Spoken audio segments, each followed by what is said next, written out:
வணக்கம். இன்னைக்கு உங்களுக்காக கதை சொல்ல வந்திருப்பது வியல் உங்கள் சகி. இன்னைக்கு நம்ம பார்க்க போற கதையின் பெயர் அவளுக்கென்று ஒரு மனம். கதைக்குள்ள போலாமா? அந்த பரந்த கடற்கரை மணப்பரப்பில் அமர்ந்து கொண்டு கடலை பார்த்து கொண்டிருந்த நிகிதாவின் மனதில் பல கேள்விகள் ஓடிக்கொண்டிருந்தது. அவள் கண்களுக்கு அங்கு நிறைய விருந்துகள் இருந்தாலும் மனதிற்கு ஏனோ அவை ருசிக்கவில்லை. அவளது எண்ணம் முழுவதும் பரீட்சை ரிசல்ட்டுக்கு எதிர்பார்த்து கொண்டிருக்கும் ஒரு மாணவியின் மனோபாவத்தையே ஒட்டியிருந்தது. வாற்றை பார்ப்பதும் நிமிர்ந்த ரோட்டை பார்ப்பதும் என இருந்த அவள் விழிகள் டக்கென ஒரு இடத்தில் நிற்க அவள் உதட்டில் லேசான புன்னகை தவழ்ந்தது. அவள் பார்வை சென்ற அந்த இடத்தில் ஒரு இளைஞன் வண்டியை நிறுத்திவிட்டு அவளிடம் கடகடவென ஓடி வருவதை பார்த்தாள். ஏய் நிக்கி, வந்து ரொம்ப நேரமாச்சா என்று அவள் அருகில் வந்து மூச்சு வாங்க அமர்ந்தான். அத உன் போனை பாரு தெரியும் என்று அவள் கூறிக்கொண்டிருக்க, அப்படியா என்று போனை எடுத்து பார்த்தவன், பா என்ன இத்தனை மிஸ்டு கால்டு என்று சிரித்தான். பின்ன நான் வந்து உக்காந்து 1 மணி நேரத்துக்கு மேல ஆகுது. எங்க இருக்க என்ன ஏதுன்னு சொல்ல மாட்டியா? ஏய், நான் தான் வண்டி ஓட்டிட்டு இருக்கும் போது போன் பேச முடியாதுன்னு சொல்லியிருக்கேன்ல. சரி ஓகே, ஆனா ஆபீஸ்ல இருந்து கிளம்பும் போதாவது எனக்கு கால் பண்ணிருக்கலாம் இல்ல? ஆமா, எனக்கு அந்த யோசனையே இல்ல. இருக்காது உனக்கு. இன்னும் கொஞ்ச நேரம் பார்த்துட்டு நான் கிளம்பி இருப்பேன் என்று முகத்தை உம்மென்று வைத்து கொண்டாள். நீ கிளம்ப மாட்ட எனக்கு தெரியும். அந்த தைரியத்துல தான் நான் லேட் ஆனாலும் பயப்படாம வந்தேன். எப்படி அவ்வளோ கான்பிடென்டா சொல்ற? பின்ன இன்னைக்கு எங்க அம்மா என்ன சொல்லியிருப்பாங்கன்னு உனக்கு தெரிஞ்சுக்க வேண்டாமா? நீ அதுக்குதான் வெயிட் பண்ணுவேன்னு எனக்கு தெரியும். அப்ப அது என்கிட்ட நீ சொல்லணும்னு உனக்கு இல்லையா? நான் என்ன உங்க பேரண்ட்ஸ் பதிலுக்காகவா இப்படி டென்ஷனா வெயிட் பண்ணிட்டு இருக்கேன்? நீதான் எங்க அம்மா என்ன சொன்னாங்கன்னு தெரிஞ்சுக்க வெயிட் பண்ற. அப்ப எங்க அம்மா அப்பா என்ன சொல்லியிருப்பாங்கன்னு உனக்கு எந்த டென்ஷனும் இல்லையா? அவங்களுக்கு என்னை பத்தி தெரிஞ்சதும் ஓகே சொல்லியிருப்பாங்க.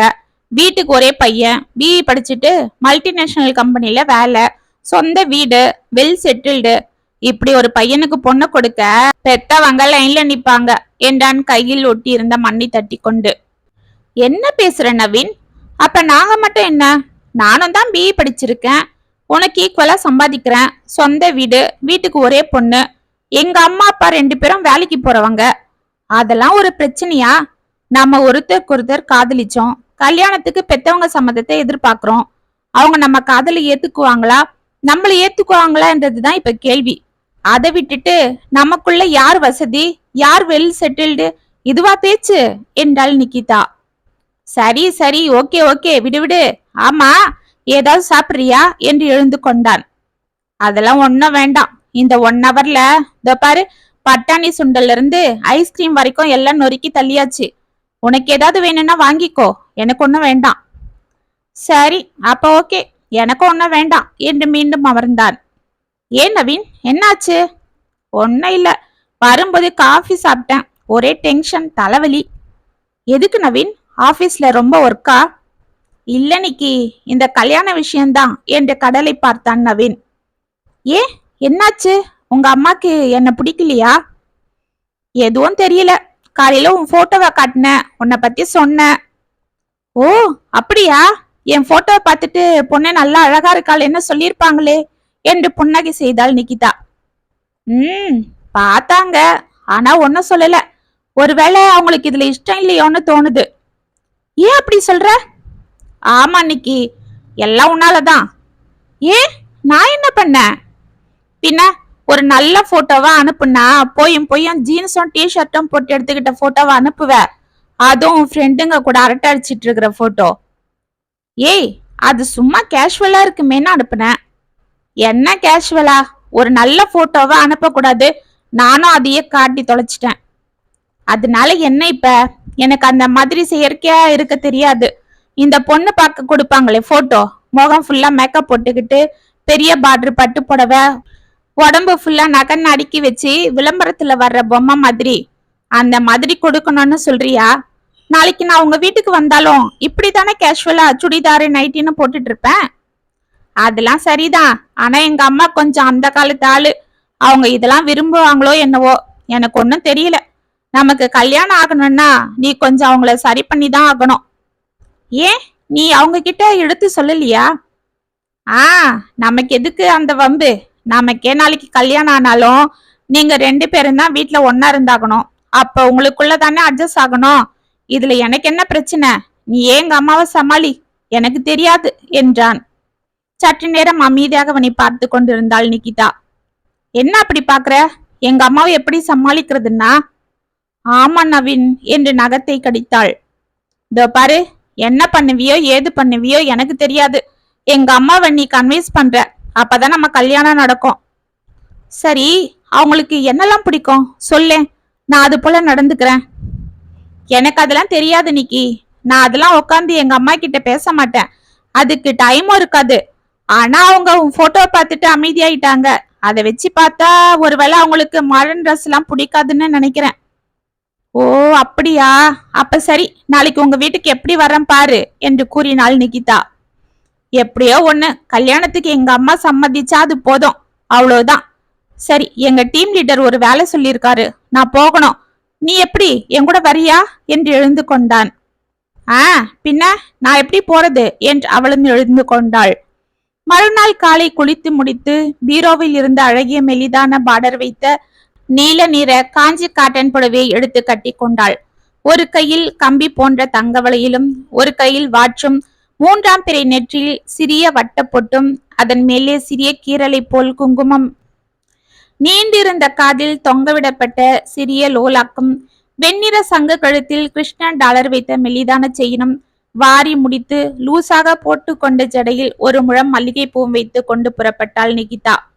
தனது வருங்கால மாமியாருக்கு ஏற்ற மருமகளாக பார்த்து பார்த்து அவள் தன்னை அலங்காரம் செய்து கொண்டாலும் மனதிற்குள் ஏதோ ஒருவித பயம் இருந்து கொண்டிருந்தது. இருந்தாலும் அவளது இயல்பான தைரிய குணம் அதை ஒன்றும் பிரதிபடுத்தி காட்டி அவளை சோர்வடைய செய்யவில்லை. கடை தெருவில் ஆட்டோவை நிறுத்தி 1 டசன் ஆப்பிளும் ஆரஞ்சும் வாங்கி கொண்டவள் அங்கிருந்த ஸ்வீட் ஸ்டாலில் 1 கிலோ காஜு கட்லி வாங்கி கொண்டாள். ஆட்டோ அந்த பிளாட்டின் முன்பு நிற்க அதிலிருந்து இறங்கிய நிகிதா வாசலில் சுவரின் ஓரம் இருந்த பிள்ளையாரை வணங்கிவிட்டு உள்ளே சென்றாள். காலிங் பெல் சத்தம் கேட்டு கதவை திறந்த சாரதா சற்று நேரம் அமைதியாக அவளை பார்த்து கொண்டு நின்றாள். பிறகு மெலிதாக புன்னகை செய்து, நீ நிகிதா தானே, நவீனோட? ஆமா ஆண்டி, நான் தான் என்றாள் நிகிதா நெற்றியில் வெறுத்த முத்து போன்ற வேர்வை துளிகளை கர்ச்சீஃபில் துடைத்து கொண்டு. வாமா, உள்ள வா என்று அவளை சிரித்த முகத்துடன் சாரதா அழைத்து சோஃபாவில் அமர வைக்க நிகிதாவிற்கு மனதில் சற்று நம்பிக்கை வந்தது. ஃபேனை போட்டு விட்டு ஃப்ரிட்ஜில் இருந்து தண்ணீர் பாட்டிலை எடுத்து அதை கிளாஸில் ஊற்றி அவளிடம் நீட்டினாள் சாரதா. தேங்க்ஸ் ஆண்டி என்று அதை வாங்கிய நிகிதா ஒரே மடக்கில் தண்ணீரை குடித்து விட்டு நிமிர்ந்தாள். வெயில் அதிகமா இருக்குல்ல என்று அவள் அருகில் அமர்ந்த சாரதா, ஆமா எப்படிமா வந்த என்றாள் அமைதியாக. ஆட்டோல தான் ஆண்டி. ஆண்டி, நவீன் என்று சுற்றி பார்த்தாள் நிகிதா. இன்னைக்கு சண்டே இல்ல, இன்னும் எழுந்துக்கல, உள்ளதான் தூங்கிட்டு இருக்கான், எழுப்பவா என்றாள். வேண்டாம் ஆண்டி, நான் உங்களை தான் பார்க்க வந்தேன். ஓ சரி, இரு காப்பி எடுத்துட்டு வரேன். காப்பி சாப்பிடுவே இல்ல? சாப்பிடுவேன் ஆண்டி என்று வேகமாக தலையை ஆட்டினாள் நிகிதா. அவளது மன ஓட்டத்தில் தனது வருங்கால மாமியாரிடமிருந்து இன்று பாஸ்மார்க் வாங்கினால் போதும் என்ற எண்ணமே ஓடிக்கொண்டிருக்க அவள் எது கூறினாலும் அதை அப்படியே ஒத்துக்கொள்வது என்று இருந்தாள். அவளை சற்று நேரம் அமைதியாக பார்த்து சாரதா, நிகிதா, உனக்கு நிஜமாவே காப்பி வேணும்னா சொல்லு, எடுத்துட்டு வரேன். ஏதோ நான் கேட்டேன்னு சொல்லாத, வேற உனக்கு எது இஷ்டமோ சொல்லு, பூஸ்ட் ஹார்லிக்ஸ் இது கூட இருக்குமா என்றாள். நிகிதாவின் மனதில் ஆச்சரியம் ஏற்பட்டது. என்ன இவங்க இவ்வளோ கேஷுவலா நம்ம மனசை தெரிஞ்சு பேசுறாங்க? இவங்க அடமானவங்களா இருப்பாங்க, இவங்களை சமாளிக்கிறது கஷ்டம் நினைச்சமே என்று யோசித்து கொண்டு, ஆன்டி ஹார்லிக்ஸை குடிக்கிறேன் என்று மெதுவாக கூறினாள். சரி இரு வந்துடுறேன் என்று அவள் செல்ல, ஆன்டி இந்தாங்க என்று தான் வாங்கி வந்த பழம் ஸ்வீட் அனைத்தையும் கொடுத்தாள். அதை வாங்கி கொண்ட சாரதா சிரித்து கொண்டே உள்ளே சென்றாள். சற்று நேரத்தில் ஒரு ட்ரேவை எடுத்து கொண்டு வந்து டீபாய் மேல் வைத்த சாரதா சோஃபாவில் அமர்ந்து கொண்டு அந்த ட்ரேவில் இருந்த ஹார்லிக்ஸ் கப்பை எடுத்து அவளிடம் நீட்டினாள். பிறகு அதில் இருந்த காபி கப்பை அவள் எடுத்துக்கொண்டு அதில் வைத்திருந்த சிறிய தட்டில் காஜு கட்லியை எடுத்து அவளிடம் கொடுத்தாள். அதை வாங்கிய நிகிதா, நீங்களும் எடுத்துக்கோங்க ஆண்டி என்றாள். தோ எடுத்துக்கிறேன், நீ சாப்பிடுமா என்று தானும் ஒரு ஸ்வீட் எடுத்துக்கொண்டு சாப்பிட்டாள். ரொம்ப நல்லா இருக்கே, எங்க வாங்கின? குப்தா பவன்ல. நல்லா இருக்கு, வெரி நைஸ். நிகிதாவின் முகத்தில் புன்னகை தவழ்ந்தது. ஆமா, நீ கட்டிட்டு இருக்குது காஞ்சி கட்டன் தானே? அற்புதமா இருக்கு, நல்ல கலர். நீ தான் செலக்ட் பண்ணியா? ஆமா ஆண்டி, நான் தான் செலக்ட் பண்ணேன். உங்களுக்கு பிடிச்சிருக்கா என்றாள் நிகிதா உற்சாகமாக. ம், அதனால தானே கேட்டேன். இந்த ஜிமிக்கி வளையல் இதெல்லாம் கூட நீயே தான் செலக்ட் பண்ணியா? ஆமா ஆண்டி என்று நிகிதா பெருமையாக கூற, இப்படி எல்லாம் பார்த்து பார்த்து அழகா திறமையா நல்லதா செலக்ட் பண்ண தெரிஞ்ச உனக்கு வாழ்க்கையோட சரி பாதிய செலக்ட் பண்ண தெரியலையே என்று காலி கப்பை அந்த ட்ரேவில் வைத்தாள் சாரதா அமைதியாக. நிகிதாவின் முகம் சற்று நேரத்தில் அதிர்ச்சியை காட்டியது. அவள் மனதில் சற்று நேரத்தில் ஏதேதோ எண்ணங்கள் தோன்றின. என்ன இது? இவங்க பையனை கட்டிக்க நான் இவங்களை சம்மதிக்க வைக்க வந்தேன். இவங்க பையனுக்கு நான் சரியான ஜோடி தான். உங்க வீட்டுக்கு ஏத்த மருமகதான்னு என்ன நான் காட்டிக்க ட்ரை பண்ணிட்டு இருந்தா இவங்க அவங்க பையனை பத்தி இப்படி பேசுறாங்க என்று யோசித்து கொண்டிருந்தாள். என்னம்மா அப்படி பாக்குற? ஆன்டி, அது நான் உங்களை கல்யாணத்துக்கு சம்மதிக்க வைக்க வந்த அதுதானே என்று சாரதா புன்னகை செய்தாள். ஆமா ஆன்டி என்று மெதுவாக தலையை ஆட்டினாள் நிகிதா. நிகிதா, இதுல என்னோட சம்மதம்னு எதுவும் இல்ல. திருமண பந்தத்துக்குள்ள இணைஞ்சி உங்க வாழ்க்கைய வாழ போறது நீங்க தான். இதுல நான் 3வது மனுஷி. இதுல என்னோட சம்மதம்னு என்ன இருக்கு? ஆனாலும் ஆன்டி, நீங்க அவரோட அம்மா, உங்க சம்மதம் இல்லாம. இதோ பாரு நிகிதா, நான் என் சம்மதத்தை சொல்றதை விட ஒரு பெரிய மனுஷியா என் அனுபவத்துல இருந்து உனக்கு ஒரு ஐடியா வேணும்னா சொல்லலாம். அது கூட உன் சம்மதத்தோட என்றாள் சாரதா ஸ்வீட்டை சாப்பிட்டு கொண்டு. சொல்லுங்க ஆன்டி. என்னடா, ஒரு பையனை பத்தி அவனோட அம்மாவே இப்படி பேசுறாங்களேன்னு உனக்கு ஆச்சரியமா இருக்குல்ல? 1000 பொய்ய சொல்லி ஒரு கல்யாணத்தை நடத்தணும்னு சொல்லுவாங்க. அதுக்காக அந்த பையனை பெத்தவ 10,000 பொய் சொல்ல கூட தயாரா இருப்பா. ஆனா நான் அப்படி இல்ல. இந்த இடத்துல நான் ஒரு நியாயமான மனுஷியா தான் யோசிப்பேன். நீ ஒரு தாய்க்கு குழந்தைதான். உன் வாழ்க்கையும் நல்லபடியா அமையணும். நாளைக்கு இப்படிப்பட்ட ஒரு பையனை என் கழுத்துல கட்டிட்டீங்களேன்னு என்னையும் சொல்லக்கூடாது. நான் இப்படிப்பட்ட ஒரு பையனை செலக்ட் பண்ணிட்டேன்னு நீயும் வருத்தப்பட்டுக்க கூடாது. அதுக்குதான் சொல்றேன். ஆன்டி, நீங்க சொல்றது. ஆமா நிகிதா, நவீன பத்தி நீ எந்த அளவுக்கு புரிஞ்சு வச்சிருக்கன்றது எனக்கு தெரியாது. ஆனா நீ முழுசா புரிஞ்சுக்கலன்றது மட்டும் எனக்கு நல்லாவே தெரியுது. இல்ல, காதல் உன் கண்ணை மறைக்குதுன்னு நினைக்கிறேன். காதலிக்கும் போது அவங்க 2 பேருக்குள்ள இருக்கிற தப்ப ஒருத்தருக்கு பெரும்பாலும் மன்னிக்கிற நிலைமையில தான் இருப்பாங்க. ஏன்னா வாழ்க்கை என்ற வட்டத்துக்குள்ள வராத வரைக்கும் அப்படிதான் தோணும். ஆனா நாளைக்கு உங்களுக்குன்னு ஒரு வாழ்க்கை ஏற்பட்டு சில கமிட்மெண்ட்ஸுங்க ஒரு நெருக்கம் ஏற்படும் போதுதான் உங்க 2 பேரோட முழு குணமும் தெரிய வரும். அப்ப நாம ஒருத்தருக்கு வருத்தப்பட்டு எந்த பிரயோஜனமும் இல்ல. நவீன் கிட்ட நீ நல்ல படிப்பை பார்த்திருப்ப, நல்ல வேலையை பார்த்திருப்ப. ஆனா அவன் குணத்தை நீ பார்த்திருக்கியா? பெண்கள் பத்தின அவனது கண்ணோட்டத்தை நீ கவனிச்சிருக்கியா? ஆன்டி. ஆமா நிகிதா, பெண்களை உதாசீனப்படுத்துற குணம்தான் ஆண் என்ற கர்வம் கொண்ட குணம். எந்த ஒரு பெரிய பொறுப்பையும் தான் ஏத்துக்காம அத மத்தவங்க தலையில கட்டிடுறது. ஆனா அவங்க அதுல நினைச்சத சாதிச்சுக்கிறது. அவங்களுக்கு தேவையானதெல்லாம் அதுல அவங்களுக்கு கிடைச்சிடும். ஆனா அதுக்கான எந்த மெனக்கெடலும் அவங்க எடுக்க மாட்டாங்க. கேட்டா உனக்கும் இதுல தேவை இருக்கு இல்லன்னு நம்மளையே திருப்பி கேட்பாங்க. இது அவங்க அப்பா குணம். அது அப்படியே அவனுக்கு வந்திருக்கு. தான் கூட வாழற துணையோட தேவை என்ன, அவன் மனசு என்ன ஏதுன்னு அவங்க அப்பா ஒரு நாள் கூட யோசிச்சது இல்ல. ஏன் என்ன ஒரு பொருட்டாவே மதிச்சது இல்ல. நானும் என்ன சுத்தி போடப்பட்டிருந்த விலங்கால வெளியில வர முடியாம கட்டுப்பட்டு இருந்துட்டேன். அப்படி என்ன விலங்கு ஆன்டி? பெண்மை என்ற விலங்குதான். என்ன அப்படி பாக்குற?